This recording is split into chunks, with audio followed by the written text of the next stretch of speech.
Hi மக்களே, பலாக்காயை வச்சு night dinner ஒன்று பண்ணலாம் வாங்க. இப்போ இந்த பலாக்காவை வேக வச்சு எடுத்துக்கலாம். அதில் கொஞ்சம் மஞ்சளும் உப்பும் போட்டு வேக வைங்க. இந்த அளவுக்கு தண்ணி சுண்ணதான் ஆஃப் பண்ணிடலாம் அடுப்பை. சப்பாத்திக்கு மாவு பிசைஞ்சிடலாம். ஒரு பவுல் நிறைய நான் மாவு எடுத்துருக்கேன். உங்களுக்கு தேவையானது எடுத்துக்கோங்க. அரை ஸ்பூன் உப்பு, காய்ச்சின பால் கொஞ்சமாக ஊற்றிக்கோங்க. சூடான தண்ணி ஊற்றி பிசைஞ்சுக்கோங்க. அப்போ தான் சப்பாத்தி வந்து ரொம்ப சாஃப்டாக வரும். கையை வச்சு பிசைஞ்சிடாதீங்க, ஒரு கரண்டியால் அப்படி பிசைஞ்சுக்கோங்க. மாவு பிசைஞ்சதும் கொஞ்சமாக கல்லெண்ணெய் ஊற்றிக்கிறேன்.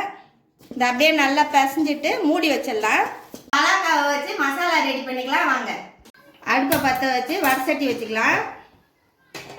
சட்டி சூடு இருந்தாலும் எண்ணெய் ஊற்றிக்குவோம்.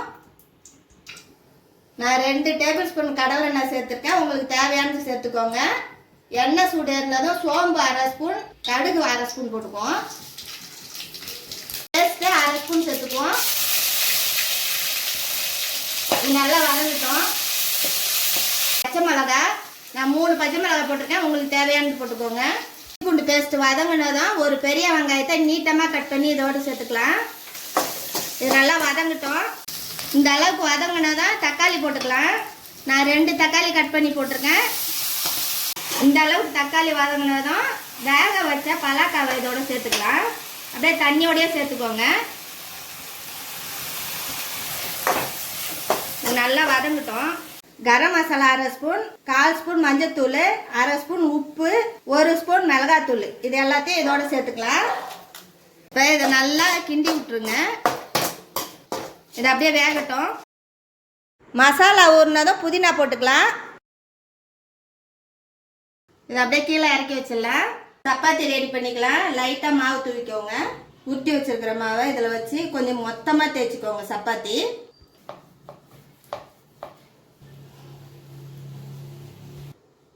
இந்த அளவுக்கு தேய்ச்சா போதும். ரொம்ப மெலிசாக தேய்க்க வேணாம், இந்த அளவுக்கு தேய்ங்க போதும்.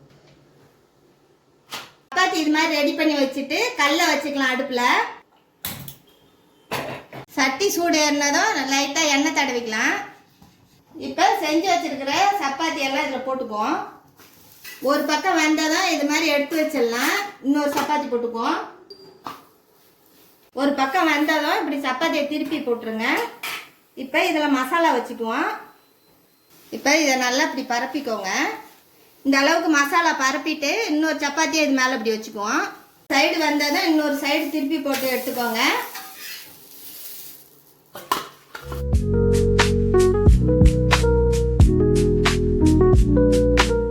சூப்பராக இருக்குது பலாக்காய் மசாலா சப்பாத்தி. சூப்பராக இருக்குது. நீங்களும் உங்கள் வீட்டில் ட்ரை பண்ணி பார்த்துட்டு எப்படி இருக்குன்னு கமெண்ட் பண்ணுங்கள். லைக் பண்ணுங்கள், ஷேர் பண்ணுங்கள், சப்ஸ்கிரைப் பண்ணிவிடுங்க. அடுத்த வீடியோவில் பார்க்கலாம். பாய்.